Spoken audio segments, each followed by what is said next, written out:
Here's a question. Will believers in the intermediate heaven experience sorrow for what is happening on earth, especially regarding their families on earth? Good thing about this is there's about 4 of you that have very similar questions. And one of the things that I would say is that God in heaven experiences sorrow for his suffering people on earth. We see this in Exodus about God's deep concern for the people of Israel, what they're going through. So sorrow is not utterly incompatible with the present heaven. When Jesus says to Paul, when he's still Saul, Saul, Saul, why are you persecuting me? Well, he was persecuting God's people, but Jesus was taking it personally. And so the heart of God, heavy for the martyrs who are in heaven now, crying out, how long, O Lord, before you bring punishment on those who murdered us, before you bring justice?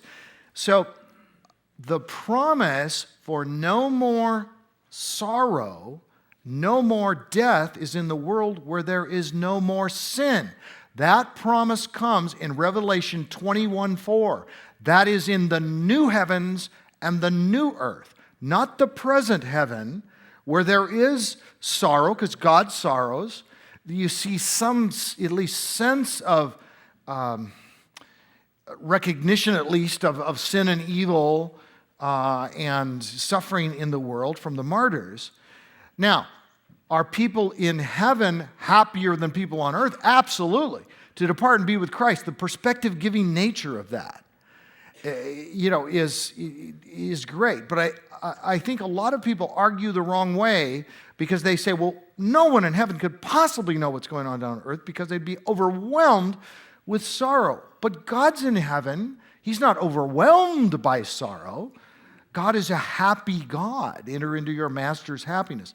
The angels can be happy even though they see the sin on earth. So don't think that ignorance is this virtue that God must place upon us so that we're out of touch with the realities of earth. The unfolding drama of redemption is going on down here on earth. Now, then somebody else asked, and related to that, well, can people in heaven really see what's going on down on earth? Well, we know the martyrs are asking the question, how long, O Lord, before you bring judgment?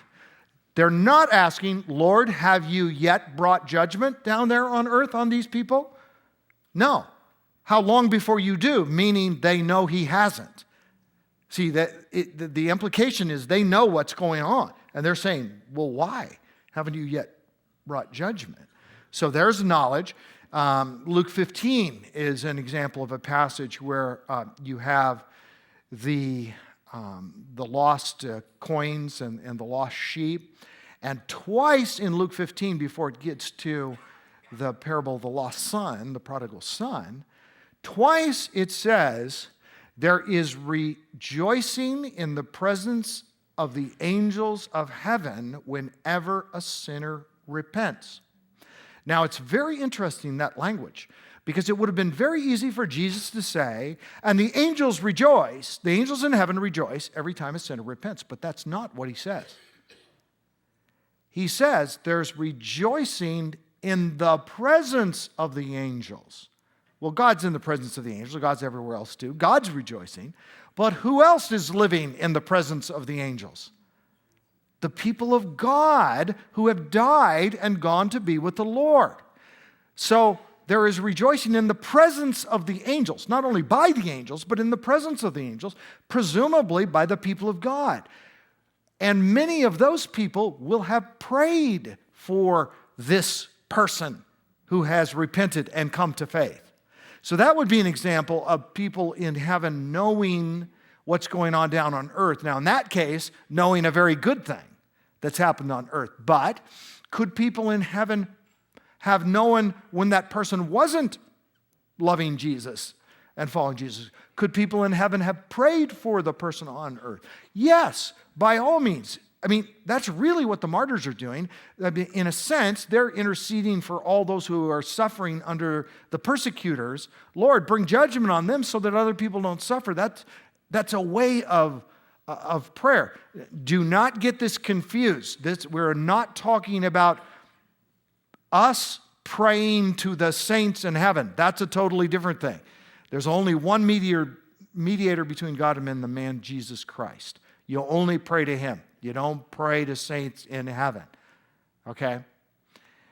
But the question is, do the saints in heaven pray for us? And that, I think, is a greater possibility. Certainly to the extent that they see what's going on, why wouldn't they?